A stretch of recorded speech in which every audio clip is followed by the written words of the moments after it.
বিসমিল্লাহির রহমানির রহিম। আসসালামু আলাইকুম ওয়া রাহমাতুল্লাহি ওয়া বারাকাতুহু। সকলকে আজকে পাঠে স্বাগত জানাচ্ছি। আজকের পাঠে আমরা ত্রিকোণমিতিক অভেদ এর প্রয়োগ নিয়ে আলোচনা করব। এখানে আমাকে একটা গাণিতিক সমস্যা দেওয়া হয়েছে, যার ফল নির্ণয় করতে হবে। এই গাণিতিক সমস্যাকে সমাধান করার জন্য আমরা 2π/15 কে থিটা ধরে নিয়ে তাকে সরলীকরণ করে নিব। আমি লিখলাম, ধরি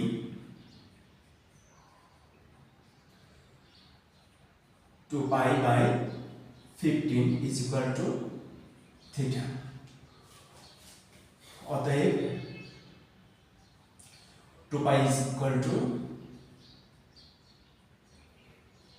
15 থিটা। এটা আমার সরলীকরণের সুবিধার্থে আমি ধরে নিলাম। আমি এখন 2π/15 এর পরিবর্তে থিটা বসিয়ে রাশিটিকে লিখে নিলে পাবো 16 cos theta cos 2 theta cos 2 theta. এখানে পাবো cos 4 থিটা cos 4 থিটা। এখানে পাবো cos 7 থিটা। এখন সূত্র প্রয়োগ করার জন্য প্রথমে আমাকে এই রাশিটিকে প্রস্তুত করে নিতে হবে।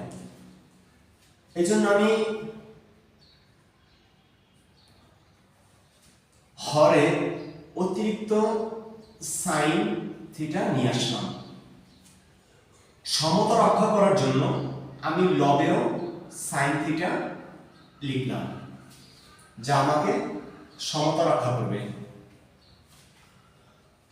বাকি এখানে যা আছে তা আমি লিখে নিলাম।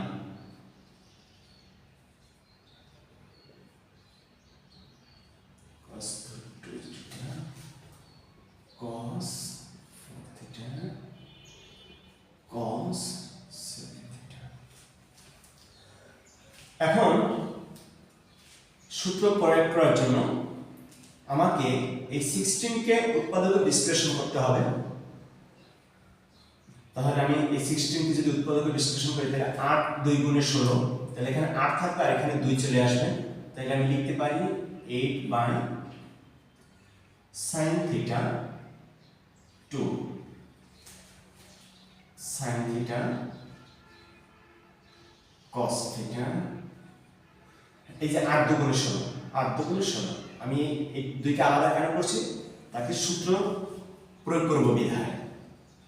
এখানে কি আছে cos 2 theta cos 4 theta cos 7 theta। এখন আমি এখানে যা আছে তা লিখে নিলাম 8/sin theta। আমি এখন এইটুকু সূত্র প্রয়োগ করব।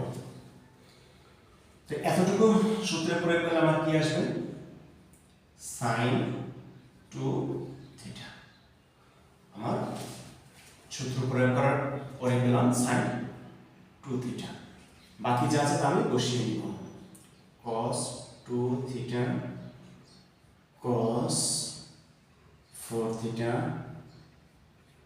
cos 7 theta। এখন আমি এই রাশিটাকে আবার সূত্রে প্রয়োগ করার জন্য আমি 8 কে আবার উৎপাদক বিশ্লেষণ করে নিব। তাহলে যা পাবো তা হলো 4/sin theta 2 sin 2 theta cos 2 theta cos 4 theta cos 7 theta। এখন আমার এতটুকু সূত্র প্রয়োগের উপযুক্ত হয়ে গেছে। আমি ওখানে সূত্র প্রয়োগ করলে যা পাবো তা হলো এখানে পাবো সাইন 4 থিটা। সূত্র প্রয়োগ করলে এখানে পাবো সাইন 4 থিটা। এতটুকু জায়গায় আমি সূত্র প্রয়োগ করলাম সাইন 4 থিটা। বাকি রইল আমার cos 4 থিটা cos 7 থিটা। ঠিক একইভাবে এটাকে আমি আবার সূত্রে প্রয়োগ করার জন্য প্রস্তুত করে নেব। 4 কে আমি উৎপাদক বিশ্লেষণ করে নেব। 2 বাই sin থিটা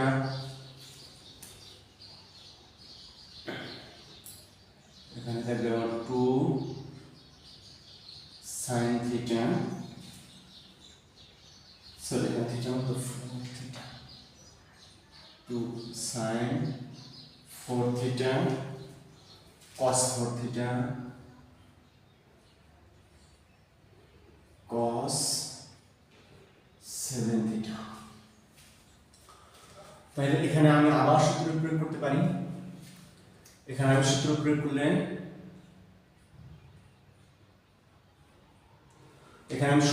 করলে যা পাবো তা হলো sin 8 থিটা sin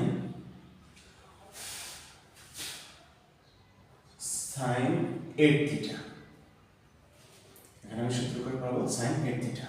বাকি রইল আমার cos 7 থিটা। এখন এখানে আমি 2 sin a cos b 2 sin a cos b এর সূত্র প্রয়োগ করব। 2 sin a cos b এর সূত্র প্রয়োগ করলে আমার পরে থাকতেছে sin থিটা লবে আসতেছে sin a প্লাস b এর মানে হলো 8 theta plus 7 theta plus sin a minus b তার মানে হলো 8 theta minus 7 theta.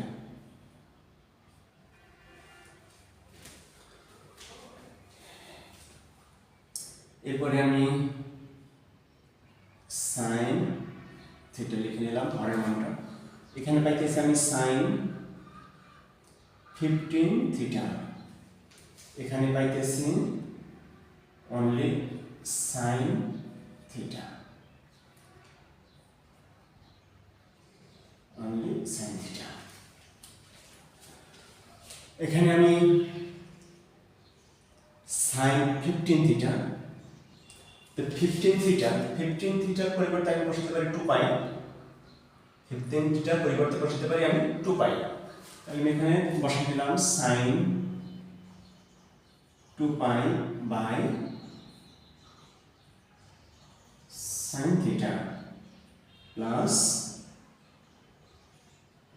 sin theta by sin theta। আমি লসাগুর নিয়ম অনুসারে হরটাকে দুই ভাগ করে লিখলাম।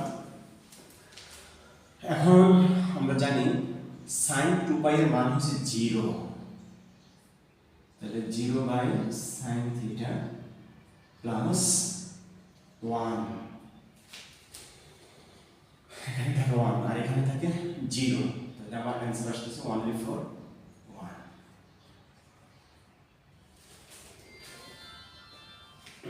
আশা করি বুঝতে অনেক সহজ হয়েছে। আল্লাহ তাআলা আমাদেরকে সকলকে বুঝার তৌফিক দান করুন। আল্লাহ তাআলা আমাদেরকে ভালো রাখুন, সুস্থ রাখুন। এতক্ষণ সাথে থাকার জন্য সবাইকে ধন্যবাদ। সবাইকে আগামী পাঠে আমন্ত্রণ জানিয়ে আজকের পাঠ এখানে শেষ করছি। আসসালামু আলাইকুম ওয়া রাহমাতুল্লাহি ওয়া